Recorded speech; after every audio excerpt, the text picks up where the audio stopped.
time to discuss the part two of uh, destructive practices in marriage. In the last video, I discussed with us 5 destructive practices, and I could recall telling us we'll be having them in 3 parts: part 1, part 2, part 3. Today, we are looking at the part 2. But today we'll not be looking at 5, we'll be looking at 4 destructive practices you must avoid if you want to enjoy a peaceful and unbroken home. Okay, and so, but before then, if today is your first time if this video is your first time of coming across this channel, please do subscribe, like, and share, because we want the message to go around, and it can only go around if you like and share and subscribe as well. That is the only way the video can be recommended to more people. We need it because in our present society, a lot of crisis in the family, and some of these little things are what some of us do that creates crisis in our homes. So let's go directly to the points, the 4 destructive practices you must avoid. Number 1, undue interference. Some of us, we cannot keep our mouth shut when we have issues at home. We inform everyone. We talk in the church, we talk in the mosque, we tell our friends. Foolishly, some of us even have single friends that we tell when we have issues at home. Informing a single of what you are passing through at home, how your husband is not taking care of you, how I don't understand the kind of advice you are expecting from such people. Well, that is not to say all singles are not. Some singles have read a lot of books, but have they engaged in the practical aspect of it? It is one thing to read books; it is another thing to experience it. Okay, so learn to avoid undue interference. Do not bring people, third parties, into your home. Do not allow third parties to meddle into your affairs. If they are still your parents, we still understand. Almost every parent, every responsible parent, would never want the home of his or her child to get destroyed, except the irresponsible ones. So if your parents are still coming, we might still a bit understand, but not your friends, your loved ones, and some other people that ordinarily shouldn't even know what you eat in your house. Imagine a friend, either a man or a woman, who is having serious crisis at home, and you are not aware, and you are narrating everything that happens in your own family to such a person. What do you expect? What do you expect? So please let us avoid undue interference. This has destroyed a lot of homes. A lot of homes where we get advice from people who are not even enjoying their own marriage. So please let us learn to avoid telling people what is happening in our home. Okay, let's avoid it. And when there are issues between you and your spouse, I don't think it should exceed 24 hours, especially when such an issue happens in the morning or in the afternoon or in the evening. It shouldn't go beyond the bedtime. You should be able to tackle, you should be able to address it. But because of pride that we mentioned in the first video, a lot of us feel when we approach our spouse to express our mind, it's a form of weakness. It is not weakness. You are actually tolling the part of peace. So please avoid undue interference. Number 2, unwillingness to learn. This is common among our women. Special apology. Very, very common. When our husband tries to correct us, we tend to label such husband as a nagging husband. He talks too much, he nags too much, he does this, he does that. But hey, it takes a man who is in serious love with his wife to come up with issues that he doesn't feel is nice. There are some men, they won't tell you. They will go out, enjoy themselves, have a lot of fun, come back home, they know you are nobody to them at home. So when your spouse comes forward, either your husband or your wife, and complains of some things, tells you, this is what I don't like, this thing you are doing shouldn't be done this way, should be done this way, you should learn to take to correction and work on it. A lot of us, wives, husbands, we chased out our spouse with our own hands, with our own attitudes. And reason because we are not willing to learn. No man is an island of knowledge. As a matter of fact, there are marriages that have lasted 40 years, 50 years, 60 years. They are still experiencing conflicts. They are still experiencing issues. And when it happens, they come together, they resolve it. People learn every day. People learn every day. In one of our videos that will be released, we will talk about the do's and don'ts. It's very, very important. While you are courting, you should know these things, so that by the time you finally get married, you will be able to avoid some of these things that may generate. So please develop the habit of learning. It's very, very important in your marriage. Number 3 here, it's the wrong perception of our culture. Wrong perception of our culture. A lot of us, we see our culture as enslaving us in marriage, and it is wrong. It is not enslaving us, it is our values. It is our values. Okay? It takes two faces. Some of us, we tend to use culture to enslave. Some of us, we see it as enslavement. Two faces. But we must learn to strike a balance in our culture. You know, you see a lot of women, they find it difficult to greet their husband at home, even to greet him in the morning. Some of them, when they wake up, good morning, and they are gone. But when they see men of God, when they see people, they kneel down. You can't be good to people outside and be bad to your husband at home. You can't be good to people outside and be bad to your wife at home. Some men, we even see it as a taboo for us to even call our wives in the morning and greet her. It's nothing. It's a sign of love. You know, I was listening to someone and the person was like saying every morning and night he kisses his wife before they sleep. Tell me how that bond will not be there. Tell me. So please, let us learn to strike a balance in our culture. Some of us, we still have our parents that have given birth to us. When they still want to serve their husband, they still kneel down. Some will not kneel with their two, they won't kneel down completely. They will demonstrate it. You will see it. Some of our ladies of these days, when they even marry, to even kneel down to greet their parents-in-law is a problem. Let alone their husbands at all. Why I don't fancy you kneeling down to greet or all of that.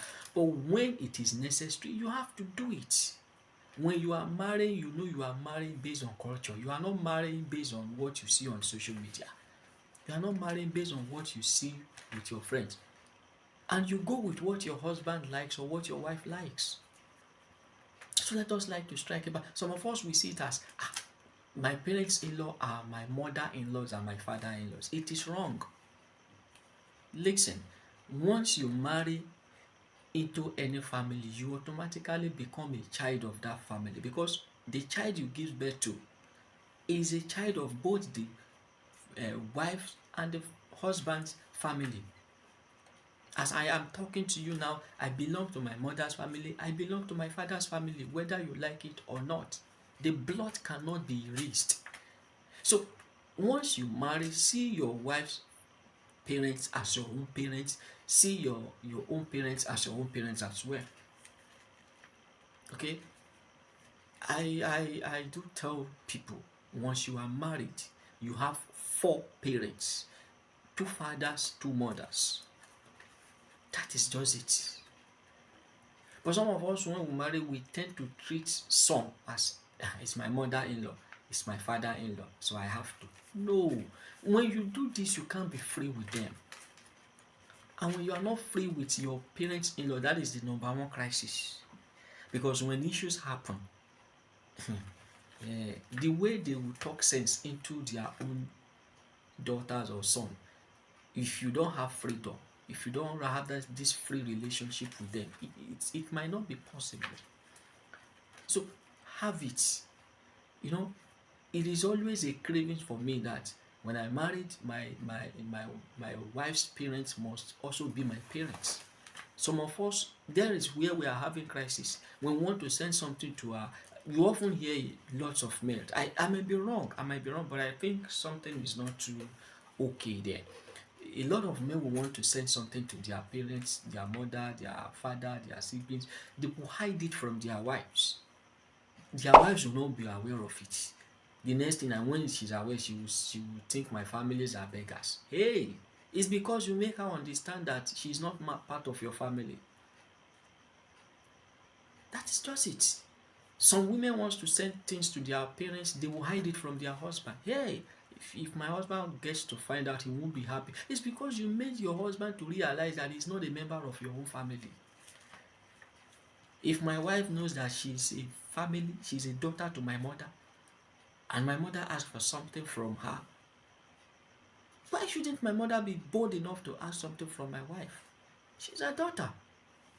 Why should the wife of my mother's wife not be bold enough to say, hey, Ogbeni, I need something like this from you? Because I'm her son. That is just it. Pride is a major problem. Pride. I don't want to see finish. You don't want to see finish, and you marry from the family. You are taking children from that person that came out from that family. You don't want to see finish. The normal local balance. So please let us learn to strike a balance with culture. Don't allow us to be engulfed in civilization that will destroy the peace in our home. Don't.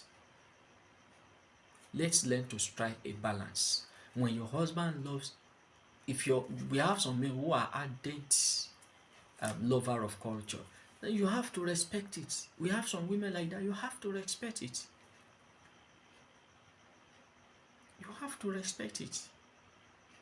This is about, see, the ultimate peace in your home is the price you pay for marriage. Ultimate peace. At times I keep wondering how did they do it? Our fathers. We have some of them that married 4 wives, 5 wives, and none of those wives will divorce them. They won't divorce any, and they live together. How did they do it? Simple. Because they have a mechanism in place that checkmates everything they do. When there are issues, they resolve it.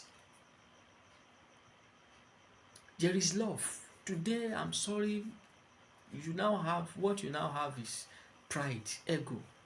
I can't apologize. I can't do this. I can't do that. That is old school. It is not.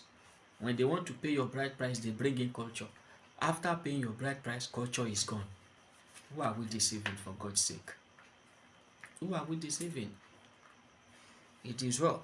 The last one is misconception of roles in marriage. This is another key factor. Misconception of roles in marriage. Some of us will believe everything about us should be one-sided. If my husband is not providing, it's none of my business. Some of us will earn, we can't even support. Some of us as men, we think our responsibility basically is this. After I'm done with this, I'm not. No. There is misconception of roles in marriage, and it's a problem. This is common to our women. If you are a woman, you are a working class, and you are meant to support. You are meant to support. Then if you are a man and you have a working class wife, you shouldn't expect her to be taking bills 50-50. If she does it, fine. You don't have to compel her. If you are a Christian, the Bible has recommended you to provide for your family. If you are a Muslim, I think it's the same thing. So when you have a woman supporting you, you shouldn't, leave all the responsibilities for her, or it's 50-50. No. We must learn to understand our roles in marriage. If you are the head of the house, know that you are the head of the house. If you are to support, know that you are to support. This is related to the mentality of enslavement we discussed in the part 1. Some of these roles, see, the world is changing. I said it in the last video. Some of us, we find it difficult to even assist our wives at home. Very, very difficult. Some of us, we don't even know where they keep matches in the kitchen. We don't know where they keep spoons. We don't know where they keep certain things in the kitchen, just because we believe it's not our jurisdiction. It is wrong. So please, let us learn to understand our rules. See, marriage is companionship. It is companionship. Once we can avoid some of these practices, I'm telling you, we have a free home. There is no home that is devoid of crisis. There is no home that is devoid of conflict. It will happen. It's in our Adamic nature. We will offend each other. There is no way we want to do it. No way. There could be mood swing. Anything can happen. But the understanding that peace is paramount. Peace is my priority. That is what will keep us going. I want to thank you for watching this video. Please, if this is your first time of watching, subscribe to this channel. And if you have been watching our videos and you are yet to subscribe, please subscribe, like and share. That is the only way it can go far. We need to keep saving marriages. Thank you. I will see you in the next video. God bless.